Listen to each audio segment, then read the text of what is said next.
Alright. We're doing this. But if we're doing this, I'm laying down some ground rules. Welcome, one and all, to the Sorcerer Bloodlines Deep Dive. This is going to be a long video, and a video that a lot of you have been desperate for because it's long overdue. If you haven't already watched it, check out my Sorcerer class guide. Things will make a little bit more sense if you read that. Now, Bloodlines are a lot. What does a bloodline do? How much does it give you? I'll be going over all of that here today, but I want to make a few ground rules like I said before. I am going to be speeding through a lot of this information, namely the minor details such as tradition, skill proficiencies, and I'm not even going to be touching the granted spells section of the bloodlines. This is because every single bloodline gives you 10 predetermined spells. I'm not going to go over them, I'm not going to go over what they do, otherwise we're going to be here for a literal full day, and I will never get this video done. If you're curious about the granted spells, they will still be on screen when I'm talking about a bloodline, and you can look into them yourselves. No, most of the time spent in this video will be on the bloodline spells, which are focus spells. Every single bloodline gets 3 bloodline spells, and oh boy, you do the math. There are 15 Sorcerer bloodlines. I'm not counting the 2 that are in adventure paths, I'm only covering core rulebook and advanced player's guide. 15 bloodlines, 3 focus spells each. That is 45 focus spells I'll be covering here today, on top of the details of the bloodlines themselves. Enough. Let's get into this, otherwise I'm not gonna do it. I can still stop recording, but this video is like 2 months overdue. Without further ado, howdy, my name is Nonat, and welcome to the Sorcerer Bloodline Deep Dive.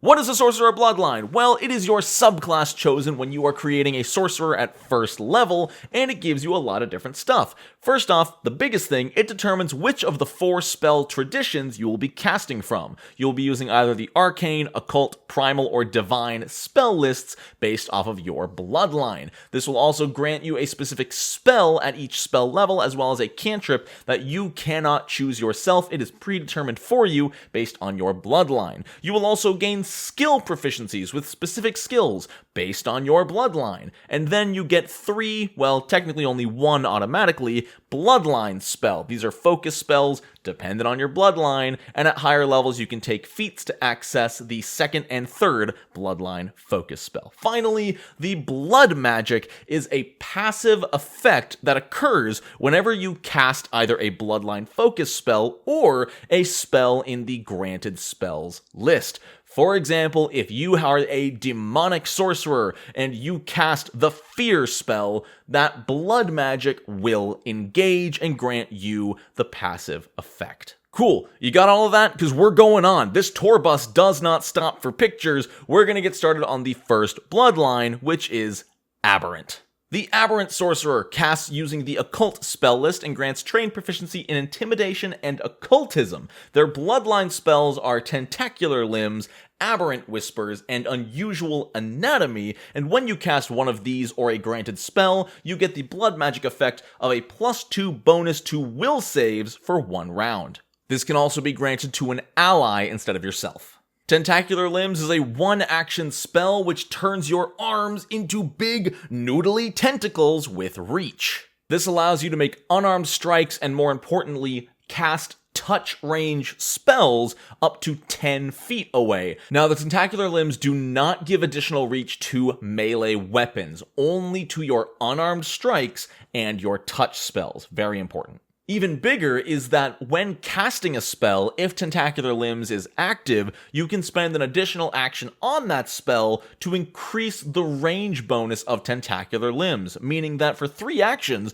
as long as this is active, you can make a touch spell suddenly have a 20-foot reach. And this bonus reach goes up by 10 feet every 2 spell levels, which means at level 20 or so, you can actually start casting touch spells at a range of 60 feet, which is awesome.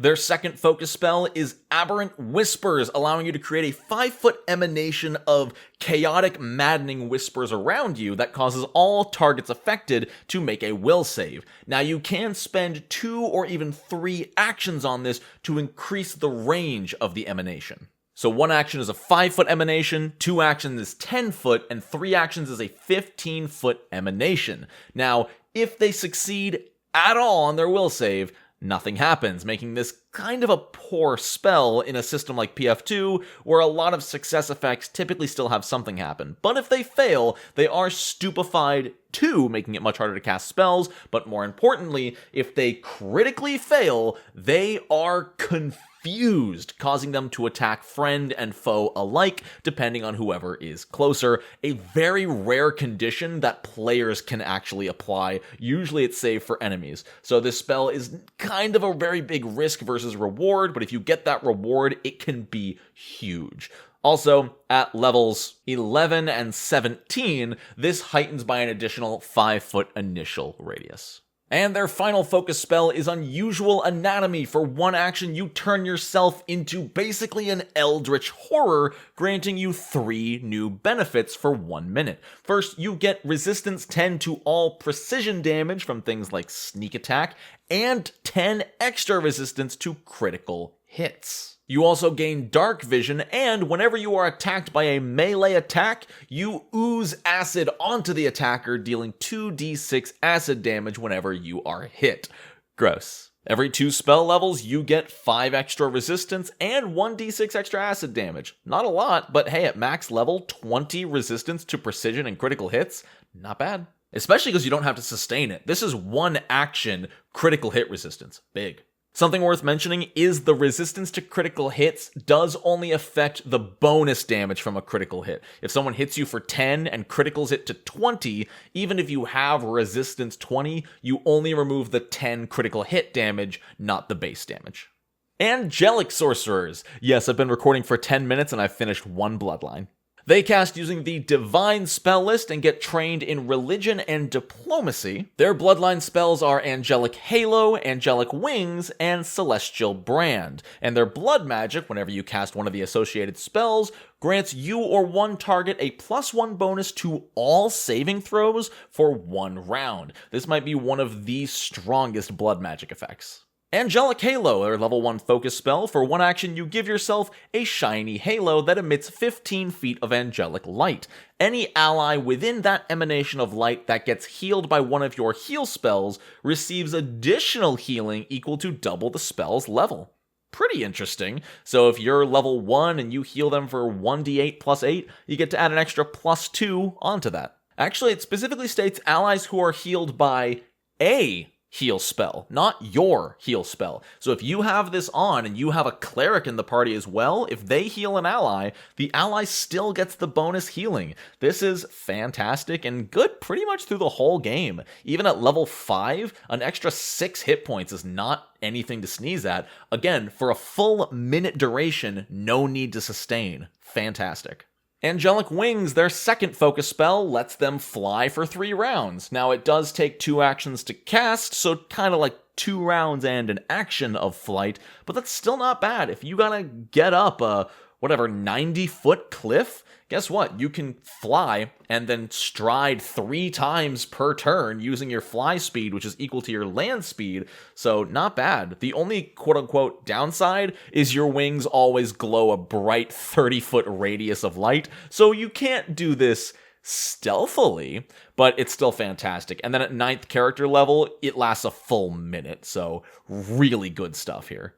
And Celestial Brand is good against evil creatures, which is in line with the whole angelic bloodline and everything. For 1 action, you place a brand on an evil creature. No saving throw or anything. It is an automatic success. And then, for 1 round, you and all of your allies attacking it get a +1 to their attack rolls and skill checks, so things like Demoralize and Faint also get a bonus. And finally, if your ally is a good aligned character, they also deal 1d4 extra good damage, which if the creature is evil, is guaranteed to work. The only downside is they're immune for 1 minute, so you really can only use this for 1 round per fight per creature, and it uses a focus point, so if you have a big party, especially if you're in something like almost like a raid with like 10 NPCs fighting alongside you, this will be insane.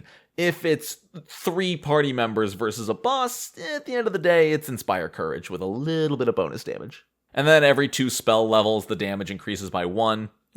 Demonic Sorcerers also use the Divine spell list and are trained in Intimidation and Religion. Demonic Sorcerers learn Glutton's Jaws, Swamp of Sloth, and Abyssal Wrath, and their blood magic causes a target to take a -1 penalty to armor class, which is insanely good, or you can give yourself +1 to Intimidation. 9 times out of 10, one of these is far stronger than the other. Glutton's Jaws, while not necessarily the strongest spell in the book, is one of my personal favorite spells in all of Pathfinder 2e. For 1 action, you turn your jaw into a massive maw of sharp demon teeth. You deal 1d8 piercing damage with this unarmed attack, and if you hit, you steal their life force, getting 1d6 temporary hit points. It's super cool. You're still using your physical attack as a sorcerer, and Jaws are not agile, so this is using your strength modifier, but it's still really fun. Unfortunately, unless you have hand wraps of mighty blows, this doesn't really scale. The hit points you get increase by 1d6 every 2 spell levels, which means even at max level, I think you're getting 5d6 temporary hit points at level 20, so it's not a good spell, but it's so cool. Oh my god, I just noticed that the Bloodline spells are all sins. Glutton's Jaws, Swamp of Sloth, and Abyssal Wrath. Gluttony, Sloth, and Wrath are 3 of the 7 deadly sins. That's a nice touch. Look at you, Paizo. Look at you. Think you're clever? You are. Swamp of Sloth has the olfactory trait, which I don't know if I've ever seen before, but I love that that's a trait. Swamp of Sloth is okay. I think it is a missed opportunity to utilize the Sickened condition really well, but let me explain. For 1 to 3 actions, you create a 5-foot burst of swampland within 120 feet. For every action you use beyond 1, this becomes a 10 or even a 15-foot burst of area. Pretty cool. It also becomes difficult terrain. Most importantly though, any creature that ends their turn in that terrain makes a basic fortitude save against 1d6 poison damage, and a 15-foot burst is pretty massive. That's a 30-foot cube on the field from end to end. With difficult terrain, you could trap someone in there for at least 1 turn. Now, the damage doesn't scale super well, 1d6 damage every 2 spell levels, so again, level 20, this is dealing 5d6, but the radius does also increase by 5 feet when heightened, so it'll also be a 30-foot burst or 60 feet across at level 20, so it is cool to have the concept of basically just conjuring a massive 60-foot swamp as a focus spell. That's neat.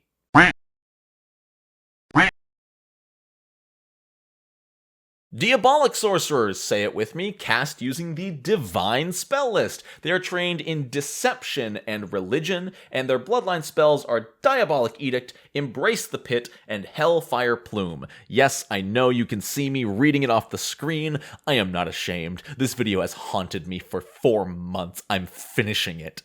Diabolic Sorcerers have one of the only damage-dealing blood magic effects, which when you cast a spell that triggers it, a target takes 1 fire damage equal to the level of the spell you cast, or you can give yourself +1 to deception checks for 1 round. So it's not a lot of damage, but there is no saving throw. This is basically just 1 or 2 free points of damage, or if you cast a spell that already dealt fire damage, it just increases the base damage of that spell, which is great because it means it won't get separately reduced by resistance, but it sucks because it won't get separately triggered on weaknesses. Diabolic Edict is really weak Inspire Courage. For 1 action, you target a willing living creature within 30 feet. You give that creature a command. If they follow the order, they get a +1 status bonus to attack rolls and skill checks that involve that order. If you tell your fighter, hey, stab that guy, they get +1 to hit. And unfortunately, the second half sounds so cool, but I don't think it'll ever happen. The second half says if they refuse to perform the task you told them, they take a -1 to attack rolls and skill checks. Cool, right? Well, no, because the target still has to be a willing living creature. So you can't cast this on an opposing bandit to make them not attack you. No, they have to be willing. So if they're already willing to let you cast this spell on them, they're probably willing to do the task you tell them. I guess the upside is there's no cooldown like Inspire Courage doesn't either. I guess Inspire Courage doesn't affect skill checks, and this is a focus spell, so it's kind of a built-in 10-minute cooldown. It's not very good. Embrace the Pit is a little bit better. This is another self-modification spell, which is kind of a running theme of Sorcerer Bloodline spells. For one action, you basically take on the appearance, kind of a demon, more so like a tiefling, I guess. You grow devil horns and a few other things that resemble demon-like physiology, and gain resistance 5 to fire, evil, and poison damage, as well as resistance 1 to physical damage, which isn't a lot, but hey, 1 damage might save your life. But this does come with a detriment saying you do take good damage even if your alignment is not evil, and you get weakness 5 to good damage. So if you're fighting anything good, don't use this spell. Every 2 spell levels, the resistance gets heightened by 5, except the physical resistance, which only goes up by 1, and annoyingly, the weakness to good goes up by 5 as well. So, again, just don't use it against good creatures, and this is just free damage reduction. If you're fighting something that deals fire or poison damage, which is honestly kinda common, this is great resistance.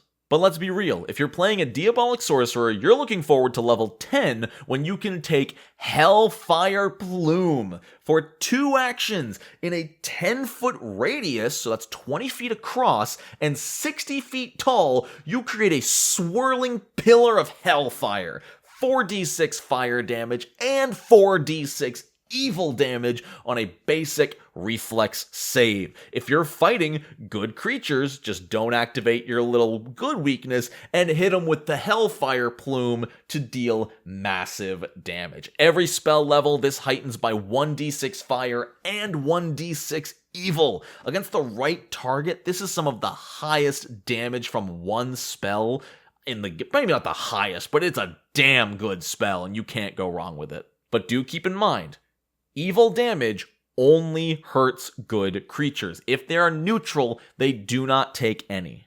Draconic Sorcerers, also known as the one everybody plays, cast using the Arcane tradition, and are trained in Arcana and Intimidation. Their bloodline spells are Dragon Claws, Dragon Breath, and Dragon Wings. Dragon. And the blood magic, when it's triggered, grants you or one target a +1 to armor class for 1 round. Being able to grant a bonus to AC, especially a status bonus, is fantastic. Keep in mind, raising a shield is a circumstance bonus, so if your fighter or champion are on the front line with their shield up, you can give them another bump just as a side effect of whatever other spell you cast. Draconic Sorcerers are phenomenal. They're a little balanced out by their level 1 focus spell being mediocre at best. It's a cool spell, Dragon Claws. For 1 action, your hands grow... Dragon Claws, I don't know what you expected. These turn your unarmed strikes into finesse unarmed strikes that deal 1d4 slashing and 1d6 extra damage based on the element of the dragon of your bloodline. All Draconic Sorcerers must pick 1 color of dragon to have their bloodline connected to, and their bloodline spells might be altered based on it. For example, if you pick blue dragon, you will deal 1d6 extra lightning damage. Dragon Claws, in my opinion, is so much better than the Demon Jaws from earlier because these are at least finesse. As a sorcerer, dexterity is much more helpful to you than strength because it gives you armor class because you have no proficiency in any kind of armor, so you are relying on pretty much just your dexterity. So that being able to be used for your unarmed attack roll is not bad. If you have a 14 or 16 dexterity, you could realistically actually hit with Dragon Claws. And 1d4 plus 1d6? ain't bad, honestly. If only it added your spellcasting modifier, then it would be amazing. The final effect of Dragon Claws is that it also gives you resistance 5 to the damage type of your claws, which is kind of counterintuitive. If you are activating Dragon Claws to deal lightning damage, chances are you're not fighting something that uses lightning damage. Maybe it'll be helpful if you're fighting an opposing spellcaster and they happen to use Lightning Bolt, but overall you're going to use this either for the bonus damage or the resistance, not both. Every 4 spell levels, so that's every 8 character levels at levels 9 and 17, you are going to increase the damage on your claws by an extra d6 and gain 5 extra resistance against the corresponding damage type. Their second spell is Dragon Breath, which gives you Dragon Breath. This is really easy. For 2 actions, you spin either a 30-foot cone or a 60-foot line, depending on your colored dragon bloodline, which deals 5d6 damage on a basic reflex save. Now, this could also be a basic fortitude or will save. Reflex is by far the most common, but there are a few that do otherwise, such as the Black Dragon's Poison being a fortitude save, or the Sovereign Dragon's Mental Damage being a will save. Every spell level heightened gives 2d6 extra damage, scaling incredibly well at the end game, dealing, math, 19d6 damage at level 20. As a Draconic Sorcerer, this is a phenomenal option to have on hand. Spending all 3 focus points to use this 3 times once per turn is going to be honestly super effective. And their final focus spell is a little less exciting, but still useful. Dragon Wings. For 2 actions, you grow Dragon Wings. You get a 60-foot fly speed for 1 minute. Pretty much the end. Additionally, most of the time you're probably not going to use this, but if you spend 2 focus points to cast this spell, you also get the effects of Dragon Claws. This is basically just saving you an action for an extra focus point. I mean, it would cost an extra focus point anyway to use both, so if you were going to cast both in the same combat, you might as well save the action by doing them at the same time. At character level 15, when this is heightened to 8th level, the duration is 10 minutes. 10 minutes of flight every 10 minutes. That's not bad. Elemental Sorcerers cast using the Primal spell list and are trained in Intimidation and Nature. Intimidation is a really common skill for Sorcerers. Honestly, they're Charisma casters, so that actually makes a lot of sense. Their Bloodline spells are Elemental Toss, Elemental Motion, and Elemental Blast, 2 of which are reliant, very similar to the Dragon Bloodline, on what element is specifically your Bloodline. That could be fire, water, earth, and air. And let me tell you, fire is the right choice. I honestly wish I was memeing here, but fire is the only element that deals a different type of damage. Everything else deals bludgeoning. If you pick water, earth, or air, they are all bludgeoning damage. Fire deals fire. I don't know why water doesn't deal cold and air doesn't deal electric, but here we are.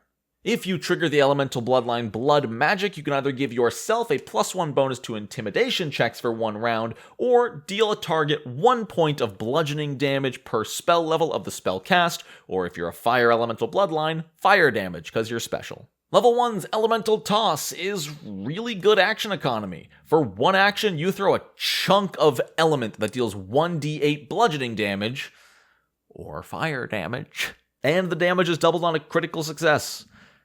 It's okay. It's very rare to have a 1-action offensive spell. This is basically just a 1d8 ranged weapon that costs a focus point. Personally, I wish it added your spellcasting modifier because it costs a focus point. As a cantrip, this would be fantastic. 1 action, 1d8, not bad, but to cost a focus point and then roll a 1 would feel horrible. But this is great synergy if you have something like Electric Arc, which is a saving throw. You could then also cast Elemental Toss right afterwards, because the saving throw doesn't trigger the multiple attack penalty. You get to do this and that all at full bonus. Fantastic. Every spell level, the damage goes up by 1d8. So starting at level 3, I think this spell's a little bit better because the chance of rolling 2 ones is really low. You'll roll at least 1 of those dice on something decent. Elemental Motion is really cool. For 2 actions, you get a special move speed based on your associated element. If you picked air, you get a fly speed equal to your land speed. If you get earth, you get a 10-foot burrowing speed, which is awesome. If you picked water, you get a swim speed equal to your land speed, and you can breathe underwater. And of course, fire makes you run faster, right? Why does fire give you a fly speed? Fire is already better at dealing damage than the other elements. Why does it also let you fly? That is air's thing. These last for 1 minute. At spell level 6, you'll go 10 foot faster with each of these, and at spell level 9, you go 20 feet faster. This makes me so salty. They could have just been like, oh, fire gives you a 20-foot speed bonus for 1 minute. That would have been awesome. But no, they made it fly for some reason. Paizo, I called you clever. Why would you hurt me like this? And Elemental Blast is Fireball, the focus spell. For 2 actions, you pick a 10-foot burst, or, to be fair, a 30-foot cone or 60-foot line, and it deals 8d6 bludgeoning damage. This is huge. You know, that is a 10-foot burst, that's a fireball, or it's a burning hands, or it's a lightning bolt, and any element can pick any range or area, which is fantastic. Most spells don't let you pick the area. It's a basic reflex save. Again, you don't get to add any flat bonus from a modifier or anything, but 8d6, you're bound to roll on average, 24 damage on average? It's not bad. For a focus spell that doesn't even cost a spell slot, you can't go wrong with Elemental Blast. It's way better than Elemental Toss, as it should be. It's basically a fireball you can keep getting back throughout the day. It's just a shame they all do bludgeoning damage, except fire. Scale's amazing too. 2d6 extra damage every spell level. Amazing focus spell. If you are making a purely blaster caster damage dealing sorcerer, the Elemental Sorcerer is very likely the way to go. The Fey Sorcerer also casts using the Primal spell list and is trained in Nature and Deception, because duh. Their blood magic, when it triggers, causes Fey glamours to dance around you or a target, causing them to be concealed for 1 round. Beep beep, Car-senpai? Notice me, Car-senpai, please. This is a clever one. All the rest of these have been like numeric bonuses, +1 to this skill, +1 to AC, a little bit of damage. Granting concealment is really, really neat. Unfortunately, it can't be used to hide, but still, it's a fun effect, especially for Fae. Unfortunately, their level 1 focus spell is really bad. For 1 action, you create a 5-foot burst within 30 feet of sparkly dust. If a creature succeeds their will save in the dust, nothing happens. I've said this earlier in the video. If nothing happens on a normal success, it is already a weaker than average spell, or it needs an insanely powerful failure or crit fail effect like the pre-mentioned Confusion on the earlier one. So what does Fairy Dust do? Well, if they fail, they can't use reactions, and they take -2 to perception checks. The -2 also applies to will save, so this could be used to set up for something better. If you have another spellcaster in the party, this becomes a little bit more useful, especially if it's something like a cleric with daze or something along those lines. Unfortunately, Fairy Dust will not be useful to set yourself up, as the penalty only lasts for 1 round. Now, if they critically fail, they do last for 1 minute, albeit they're only a -1. They're still a -2 for the first round, and then the next 9 rounds are -1. That's it. That's all this does, is a penalty to perception and will saves, and then they can't use reactions. Against the right creature, maybe if you can get this to work on a dragon or a chimera or something that you know has attack of opportunity, it can come in handy. But remember, attacks of opportunity are not automatically available to every creature. In fact, more than half the creatures in the bestiary, I would argue maybe 3/4, don't have an attack of opportunity at all. At least it's only 1 action. You can spend an extra action to increase the radius of the burst, which, to be fair, a 15-foot burst is huge. That's a 30-foot square area, roughly. So, not bad, but really weak compared to the other focus spells we've seen so far. Fey Disappearance is a really good trump card to have in your back pocket. For 1 action, you turn invisible, and ignore natural difficult terrain. It doesn't even specify an environment. If you're in the middle of a mountainside post-avalanche with rocks everywhere, you can move your full speed through those rocks as long as they're not actively tumbling. This lasts until the end of your next turn, so if you want to, for one action, you become invisible, which means you're automatically considered hidden, and that gives you 5 stride actions to book it. Granted, 3 of those are on the next round, but you can still fey disappearance and move 50-60 feet in that one round where they can't see you. Additionally, at spell level 5, I don't know when this would come in super handy, but now the invisibility continues even if you cast a hostile action. I guess you could use this to make them flat-footed to your spell attack rolls, so if you one action fey disappearance, you're hidden. If you attack a target that can't see you, they are flat-footed, so you could fey disappearance Ray of Frost kind of deal just to get effectively a +2 to your spell attack roll. And ranged flat-footed is tough to come by, so this actually might be one of the stronger focus spells.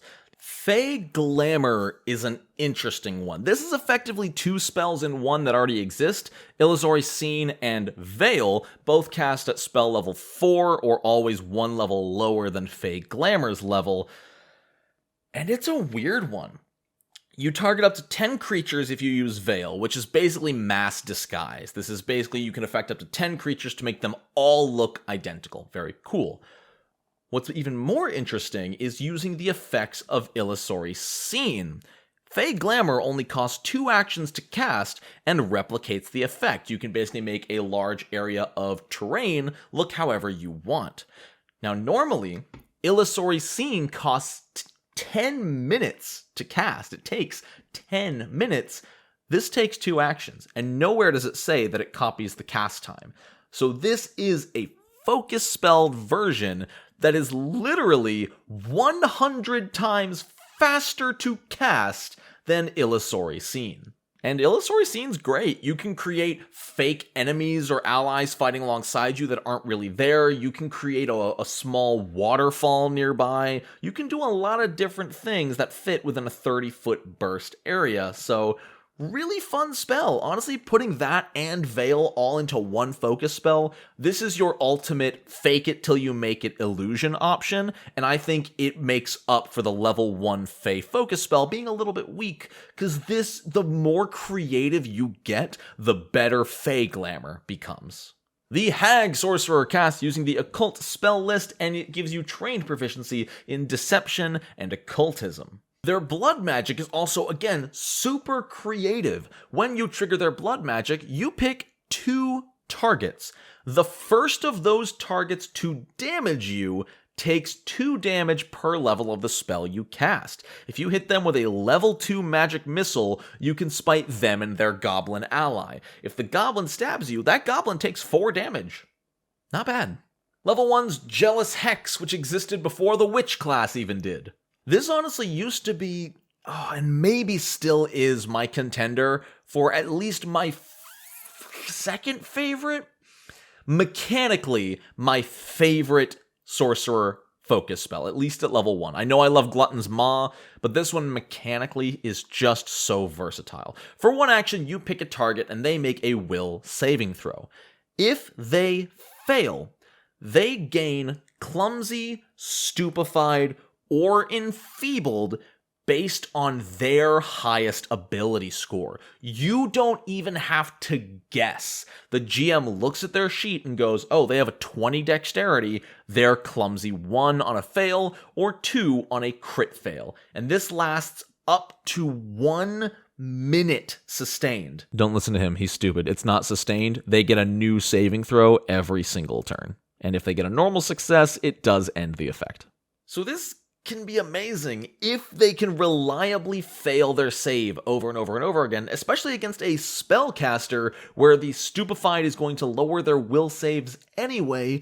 This can be amazing, but it's also another all or nothing focus spell. If they just meet the DC and get that normal success, nothing happens. So it's rough. Luckily, they don't get the saving throw until the start of your turn, so if they fail, it is a guaranteed 1-turn penalty to their best stat. If it's an assassin, dexterity. If it's an ogre, strength. If it's a lich, intelligence. It's amazing because it's useful in literally every single situation. It's one action, it's not an attack roll, it just lines up so well with a spellcaster's action economy. So I love Jealous Hex. It's not probably quite as strong as I thought it was, especially when I first started playing the game. I made a video like 2 years ago ranking these focus spells, and I put Jealous Hex way at number 1, I remember.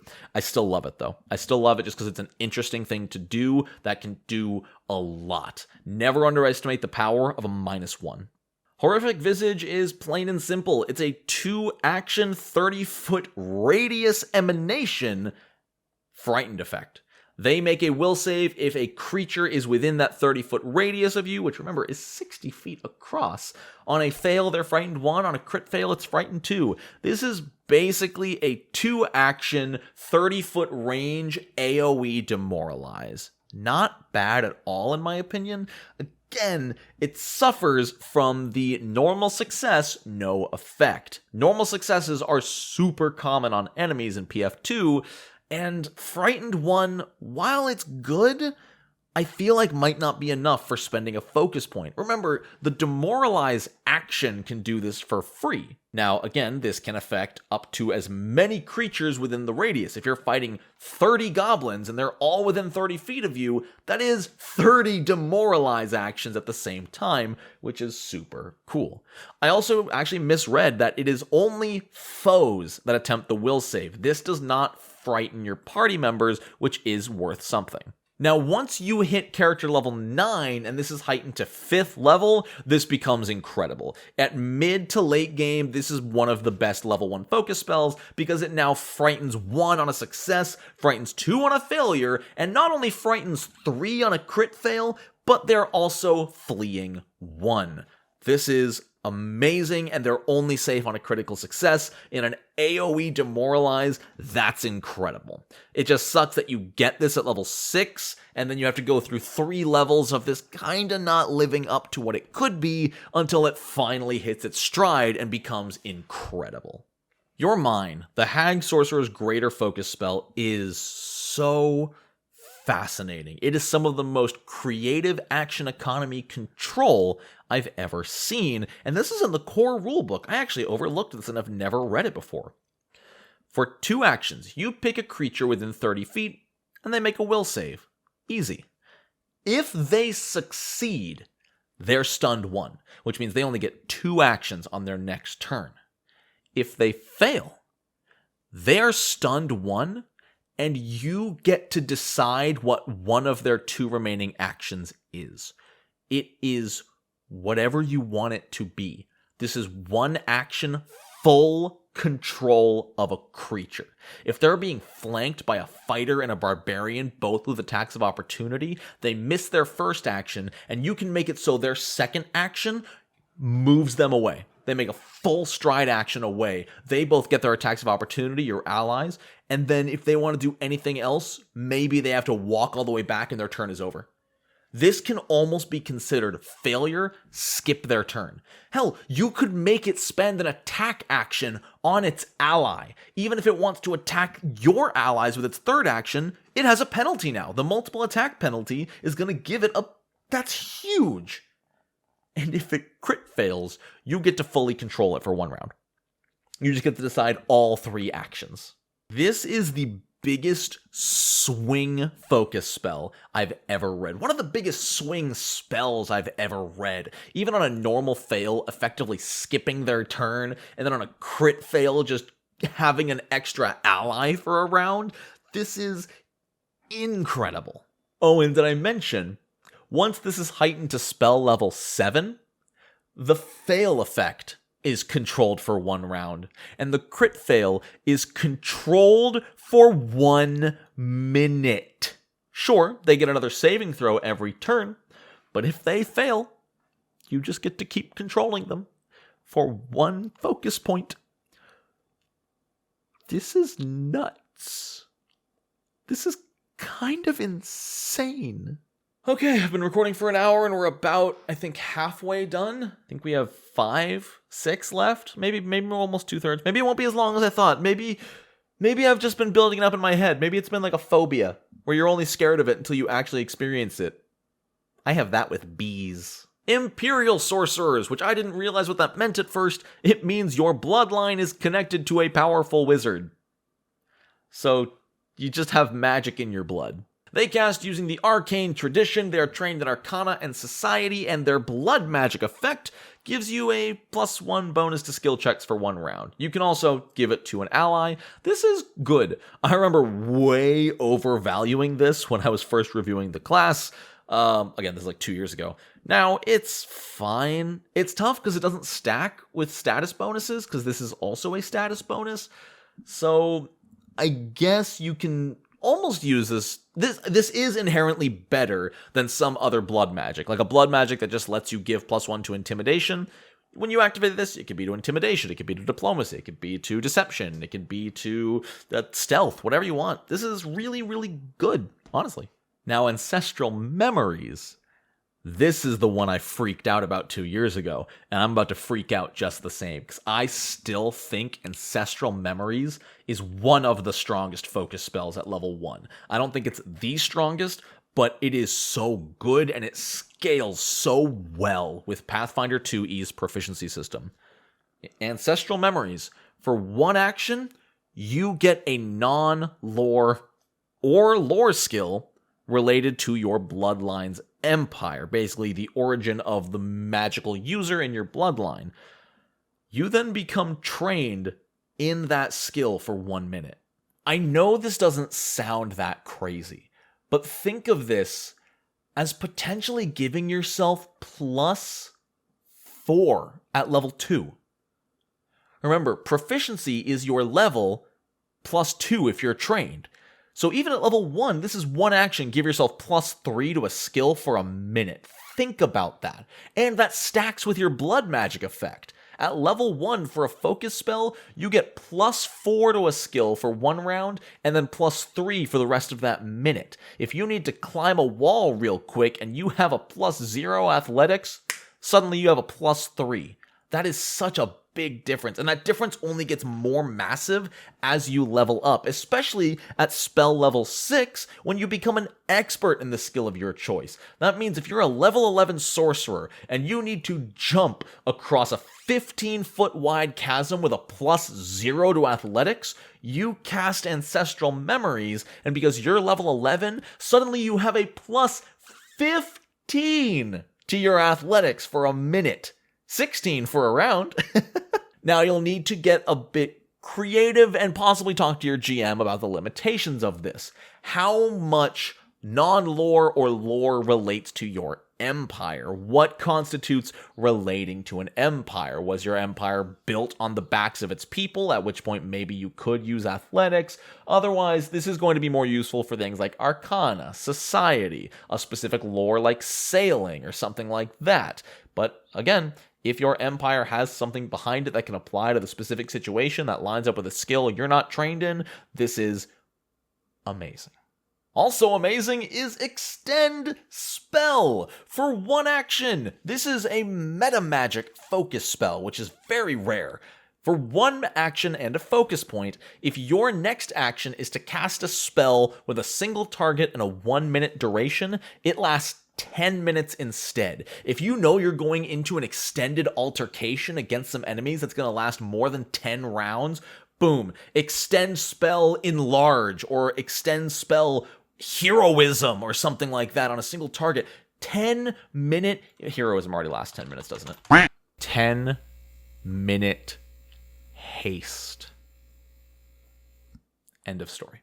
The limitation on this is that it can only be cast on spells weaker than your highest level spell slot, so when you get this at level 6, you can only use it on level 2 or 1 spells, unfortunately. Sorcerer focus spells are some of the most creative design I've ever seen in the system, so I've never really looked much past the first and only a few 3rd level focus spells for sorcerers, so most of these greater focus spells I've never read before, and Arcane Countermeasure is so cool! This is a reaction focus spell, that if a creature within range you see casts a spell, you activate this. And there's no saving throw, there's no counteract check, you just reduce the spell's level by 1 and grant all targets a +2 to AC or saving throw against that spell. If your entire party is about to be engulfed by a level 6 fireball, you get Arcane Countermeasure. That becomes a level 5 fireball, reducing the damage to everybody by 2d6, and everyone gets +2 to their reflex save. That is amazing! So if there's 4 of you, not only did you just negate potentially 8d6, or if everyone crit fails, 16d6 potential damage, you might have just turned someone's fail into a success, or a success into a crit success, all on a reaction. And I've never seen anything else in Pathfinder 2e reduce an opposing spell's level. Why hasn't there been more of that? That's such a cool effect. Range is 120 feet. That's amazing. God. There is a caveat here, though. You cannot reduce the level of a spell that is already at its lowest level. The example it gives is Cone of Cold is a 5th level spell, so you can't reduce it to 4th level because there is no 4th level version. Undead sorcerers cast using the divine spell list and are trained in intimidation and religion. Their blood magic effect also is fine. You can either gain temporary hit points equal to the spell's level for 1 round, and weirdly, this is one of the only effects that can only be on you. You can't give the temp hit points to an ally, or a target takes 1 negative damage equal to the level of the spell you cast, so you better hope you're fighting living creatures, because that ain't gonna do anything to undead.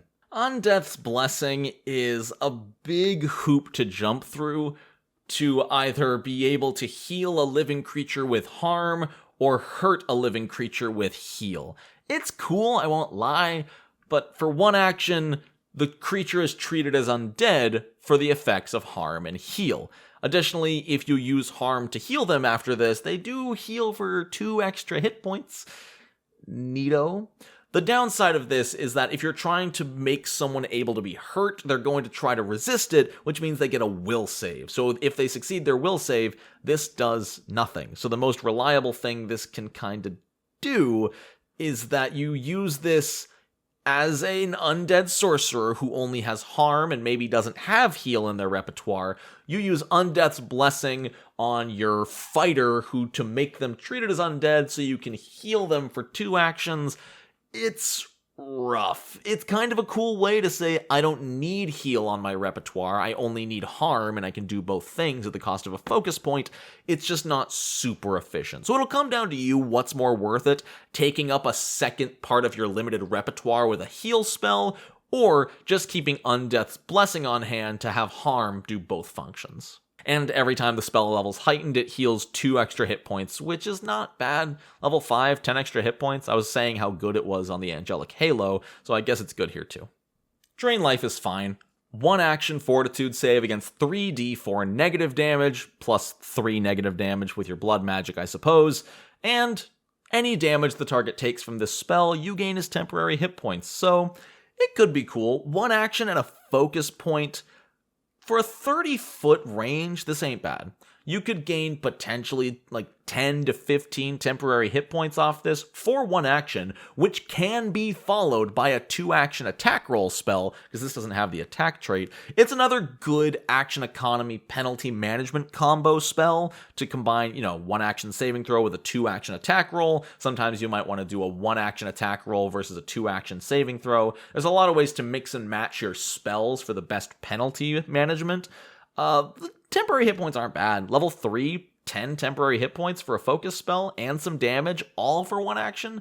Not terrible. The downside is that Fortitude is typically the highest saving throw you will encounter, especially if you're fighting monsters, not people, so that will unfortunately get in the way, and it does only heighten by 1d4 per spell level and does not add your spellcasting modifier, so again, you can get really lucky and roll all 1s, and it's going to be a little bit weak. This is a weird sentence, but Grasping Grave is a bigger undead fireball.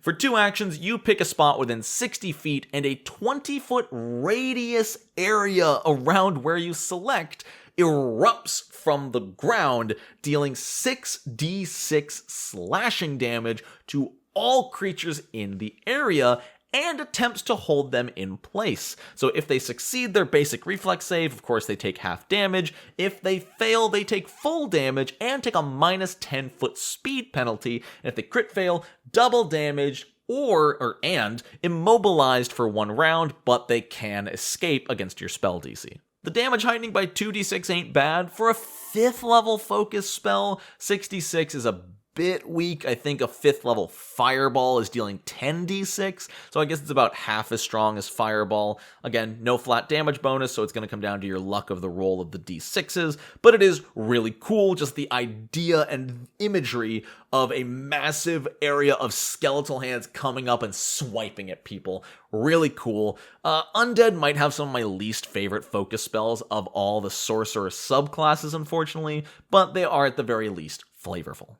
Into the APG, I believe only 4 to go! The Genie Bloodline casts using the Arcane spell list and gives you trained proficiency in Arcana and Deception. Their blood magic either gives you or a target a +1 bonus to Deception checks, or a target a -1 penalty to Perception. Pathfinder 2e loves throwing around these Perception penalties, and it's just not that useful. Perception is not used for much in combat. Sure, it can be used to find an unseen foe, I guess, but nothing is avoided using perception. No attacks rely on perception. If you're using it in combat, they've already rolled initiative with perception, so a penalty to perception really isn't going to do much, especially against monsters. Perception is much more useful for players, so giving it to monsters just isn't that great.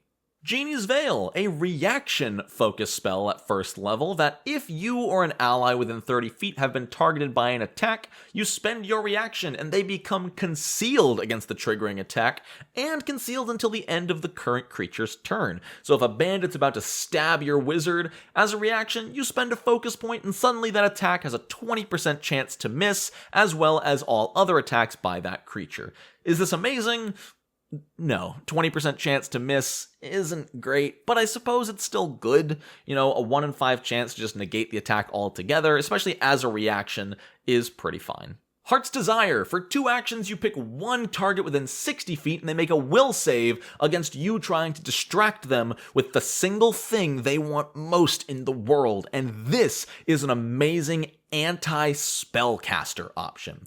They make their saving throw, and if they normal succeed, they are stupefied too and take a -2 status penalty to any check regarding a reaction for 1 round. This is all on a success. So not only are they less accurate with attacks of opportunity, but they are also at -2 for spell attack rolls, their spell DCs, their will saves. Amazing. If they fail, stupefied 2 for a full minute. And they can't use their reactions. This very much feels like the level 1 Fae focus spell on steroids. This is fantastic. This is much stronger and a little bit more reliable. So no reactions, stupefied 2 for 1 minute with no way to remove it unless they have something like a Champion's Mercy. And if they crit fail, this one's weird. If they crit fail, all spaces are considered difficult terrain. I guess this is to sort of represent them struggling to move while being so distracted by their heart's desire. I feel like this could have been worded better or had a different effect. It kind of comes out of left field, and it's up to the reader to really interpret how that works, but I guess it's a good crit fail effect. And every 2 spell levels, you can target an additional creature, meaning that at spell level 5 and 7, this thing gets even better. If there's 1 or even 2 or 3 opposing enemy spellcasters, just being able to stupefy all of them for 2 actions, amazing.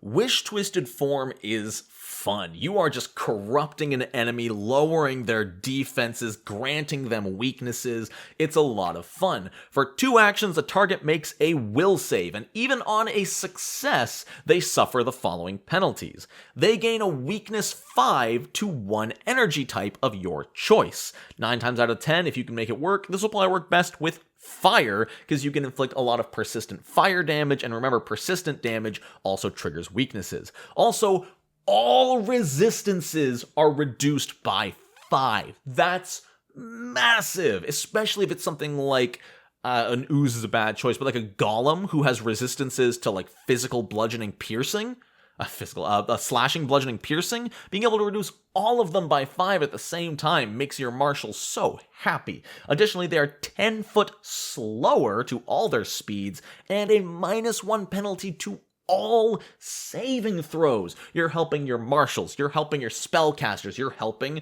yourself as long as they fail their save. Again, all of this on a successful save for 1 round is great. For 1 minute on a failure is incredible. And if they crit fail, as icing on the cake, you also reduce their AC by 1. This is spectacular. There's just so much to love here. You are everyone's best friend if you're breaking this out, and if you can get the boss, the big bad boss of the chapter, to fail their save against this focus spell, well, you just made the fight so much easier. Oh, and whenever this heightens up a spell level, the weakness and reduction goes up by 1. So this ain't bad. If you're level 20, being able to reduce resistances by 10, granting a weakness of 10, which, by the way, in case you didn't know, you can apply a weakness of something it resists. If you're fighting something that has resistance 10 to fire, not only is that fire resistance being reduced by 5, you can also give it weakness 5 fire, effectively negating it completely. Keep that in mind. You can do some really cool stuff with this. Oh, I forgot to mention, but when you pick the genie bloodline, you pick one of 5 different types of genies, and they will affect your granted spells. Again, we're not covering granted spells, but I will have it on screen now if you want to pause and check out which spells are affected based on which genie you pick. I am so sorry. I don't know what this is, but apparently it's been visible the whole time. If you haven't noticed it, now you have. If you have, I'm sorry. I'm not re-recording this. Not a chance. I'm almost done. The Nymph bloodline casts using the primal spell list and is trained in diplomacy and nature. Their blood magic either grants you a +1 status bonus to diplomacy for 1 round, or reduces a target's will saves by 1 for 1 round, which, again, not super useful for yourself, but helpful for an ally. And I did just double check. Unfortunately, the blood magic effects only take effect after the spell has resolved. So they do not take the penalty to will saves before the spell goes off, only after. Nymph's token is cute. I wouldn't necessarily call it a great spell, but it is fun and flavorful. For 2 actions, you imbue a little token. It could be a little piece of hair, a stick you picked up off the ground, something flavorful. You then also, for free, pass it to an adjacent ally. As long as they are holding it up to the duration of 1 minute, they get a +1 bonus to their performance checks and will saves. The bonus to will saves is really good, especially you don't need to sustain it. If you do this before combat starts, that's a really good way to get a little bit of bonus in there. The bonus to performance checks, outside of maybe doing this in some kind of fun roleplay setting, isn't going to come in handy too much, but I guess you could give it to your bard. At spell level 4, it gets an additional effect, where as long as they are holding the token, you can cast touch spells on that creature up to a range of 30 feet, which does have its uses. That's really, really fun. But again, it only lasts 1 minute. It'd be really cool to see a heightened version that allows it to last a full day. That way you can give it to them at the start of the day, and maybe make this at like level 6 or 7 spell level, but to give an ally a permanent +1 to will saves for 24 hours, that'd be a really cool focus spell. Blinding Beauty is... I'm not a fan of its design. It could be so much better. For 1 action in a 30-foot cone, all enemies make a will save. Just having a cone is good. If they succeed, they're dazzled, meaning all creatures are concealed to them. If they fail, they're blinded, meaning all creatures are hidden to them. Sounds amazing, right? All their attacks are going to be less accurate? Well, no. because it lasts until the start of its next turn. This means that concealment doesn't really do much. It does mean that you can hide from them. The rogue could spend 1 action to take the hide action because they're concealed from the dazzled condition. If they succeed, they can sneak attack. Cool. And if they're blinded, they are flat-footed to all of your allies' attacks that round, which has its merit. This works the best if they crit fail and are blinded for 1 minute. That's really huge. I think I would have preferred taking the failure effect and making that the success effect, and then making the failure effect blinded until the end of its next turn. Having dazzled in there just doesn't feel great, and dazzled until the start of its next turn doesn't do much. Though to be fair, having this cost 1 action is incredible economy. This is another way that you can 1 action make someone blind and then attack with a spell attack roll, which they're flat-footed to because they're blind. This does have the incapacitation trait though, so don't try to use it on bosses. Establish Ward is really cool, but feels like it should be on an enemy, not a player. For 2 actions, you create a 30-foot burst in an area, so that's 60-foot square of area. While within the area, you are permanently quickened 1 and can only use that extra action to make Nature's Wrath attacks. These attacks don't have a range and can attack any other creature currently within the burst of area. So if there's any enemy anywhere within this 60-foot square, you can attack them. These deal 2d8 plus spellcasting mod, which doesn't cost a spell slot. It's 1 action spell attack roll. That's fantastic, and you don't need to sustain this. For 2 actions, it's there for a full minute, plus you just get to do it as a free bonus action every single turn. The downside of this is if you are ever outside of this area, you are slowed 1 while it's active. Now, if you are out of the area and can get back in before the end of your turn, that doesn't do anything. Remember, slowed only affects the actions you get back at the start of your turn. If you become slowed mid-turn, you don't lose an action. But keep in mind, this means if the enemies can tell what's going on and they push you out of the area, then at the start of your turn, you will get 1 less action. Same goes for Quickened. If you walk into the area, you don't get your free action. It's only at the start of your turn in that area.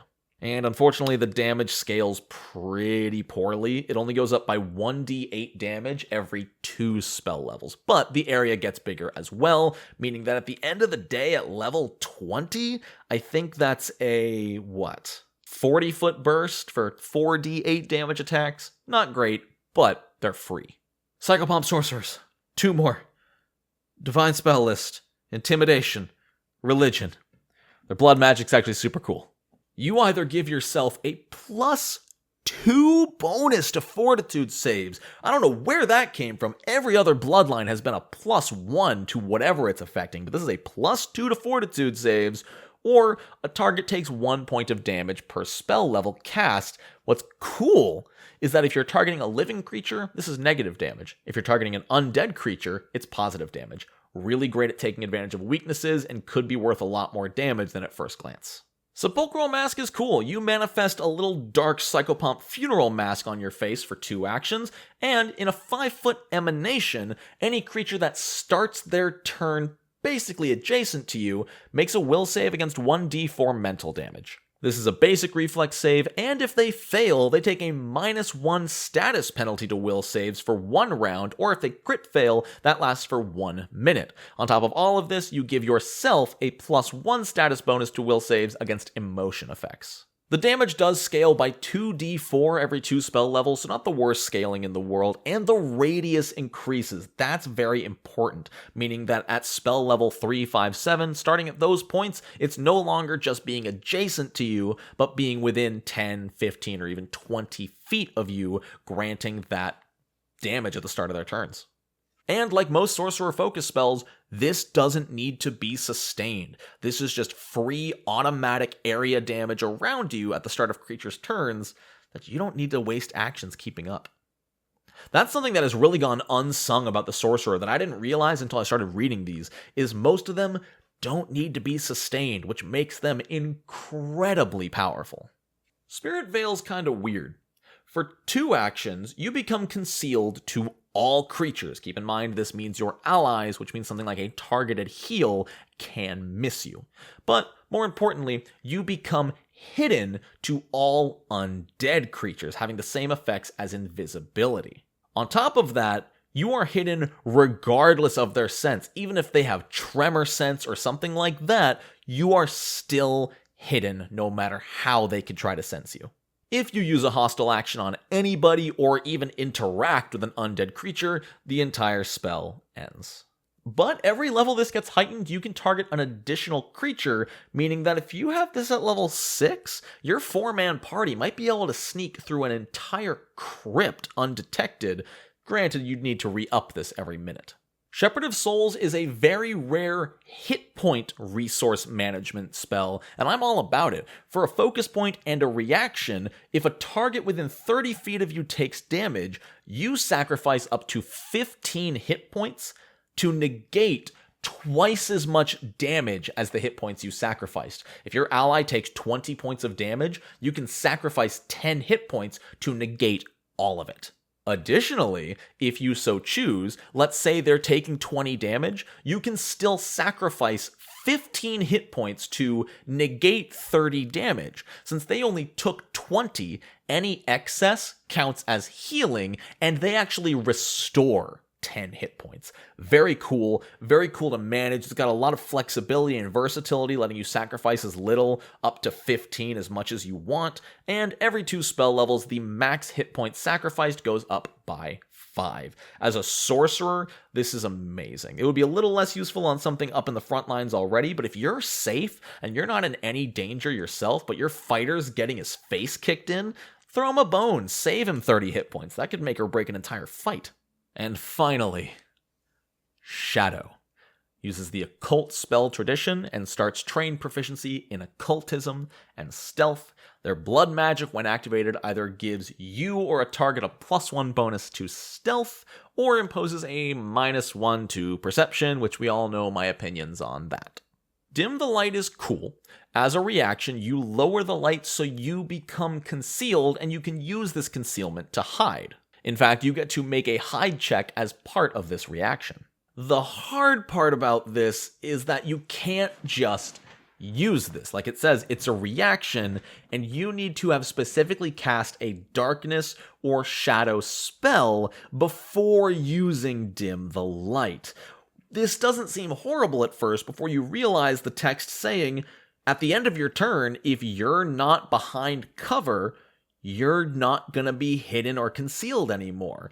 And in order to use Dim the Light, you'll need to have cast probably a 2-action spell, use your reaction to dim the light, and then a 1-action hide to become hidden. Well, you don't have any more actions to move. So you probably weren't already behind cover, because if you were, you could have hidden anyway, so you're just going to become visible again. I suppose I did misread a little bit. You get to hide for free. So if you 2-action spell, reaction dim the light, then make your stealth check, you do still have 1 action left to sneak. Which, remember, if you're sneaking, you only get to move half your speed. So dim the light only works if you are within 15, or for most cases 10 feet, because half of 25 is 10 in Pathfinder, from cover to remain hidden. It's just so situational, I don't see it being that useful, and it doesn't do enough. But that's okay, because Steal Shadow is so stupid cool and flavorful. For 2 actions, you steal the target's shadow. We're Peter Panning this. They make a fortitude save. If they succeed, they're enfeebled 1 for 1 round. Not great, but at least it's something. If they fail, they take 3d4 negative damage, and they're enfeebled 1 for up to 1 minute. You do need to sustain this as you rip their shadow away, holding it in your hand. Every turn, when you sustain this spell, you squeeze and throttle their shadow, dealing 3d4 more negative damage on a basic reflex save. You are choking them through their shadow. And on crit fail, they're enfeebled 2 instead of enfeebled 1. They don't get to make another saving throw. They don't get to end this. You just get to keep sustaining this every single turn. 1 action, 3d4 negative damage, basic reflex save. That's so cool. Like, it's not the most damage in the game, but if they fail, that is amazing. Just extra action economy damage. It's going to do more than your basic unarmed strikes. It's going to do pretty, I guess not on par damage with your cantrips, but it's not an attack roll. So every turn you just throttle the shadow, produce flame or something, you can do some really cool stuff. And this 100% makes up for the weaker first level focus spell. And every spell level, the damage goes up by a d4. Nothing super marginable, but it's something. Marginable's not a word. Marginal is a word. And Consuming Darkness, as rad, flavorful, and cool as it is okay at best. For 2 actions, your shadow stretches out and becomes a 10-foot emanation around you. Any creature that enters the area or starts its turn in the area makes a reflex save against 2d6 negative damage. On top of that, if they fail, they take a 10-foot movement speed penalty. Even if they succeed, they take a 5-foot movement speed penalty. And if they critically fail, on top of obviously taking double damage, they are sucked into the shadow. They are stuck beneath it. Oddly enough, not becoming prone or anything, but they do become immobilized. Personally, I think that should restrain, especially for a level 5 spell. Restrained, it would be so much better. If they're stuck inside the shadow, how are they attacking you? You can still attack while immobilized. You can't attack while restrained. Come on. That should have been restrained. And they can also make an escape check. But, again, it's whenever they enter the area or start their turn. This means as an emanation that walks with you, you can walk up to someone bringing the area with you, dealing the damage, potentially immobilizing them, and at the start of their turn, it all happens again. 3 more big things. 1, it doesn't hurt allies. It only targets enemies. 2, each time you sustain it, it goes up by 5-foot radius, meaning this thing will be massive later in the combat. And 3, the damage goes up by 1d6 per spell level. Nothing spectacular, but 2d6 damage potentially twice per turn? Because if you think about it, you could sustain it for 1 action, move far enough away that all the enemies are out of it, and then move back in to re-enter them into it, dealing damage then and at the start of each of their turns. It's a little cumbersome, but I think you can get creative with it. And that's it. I'm done. Every single focus spell from every single bloodline of Sorcerer covered. This is the comprehensive Sorcerer Bloodline guide for Pathfinder 2e. And if you made it this far, please like the video because my God, my voice is so tired. This has drained me horribly, but it's done. And I feel amazing for getting this done. Shout out to my patrons who have been so patient while I've been away at Gen Con and haven't been uploading as much. Y'all are amazing. Y'all are incredible. Thank you to everyone who watched. Thank you to you for being patient if you were waiting for this video or watching the entire probably hour and 15 minutes of this monster. I appreciate y'all. I'm going to go refill my drink. I'm actually going to make some tea. Tea sounds fantastic. Thank you so very much for watching. Where'd my brain go? How do I end these? It's been 2 weeks. I hope you have a wonderful rest of your day. That's the line. And until next time, no nat ones. Do you hear how gravelly my voice is? Oh my God.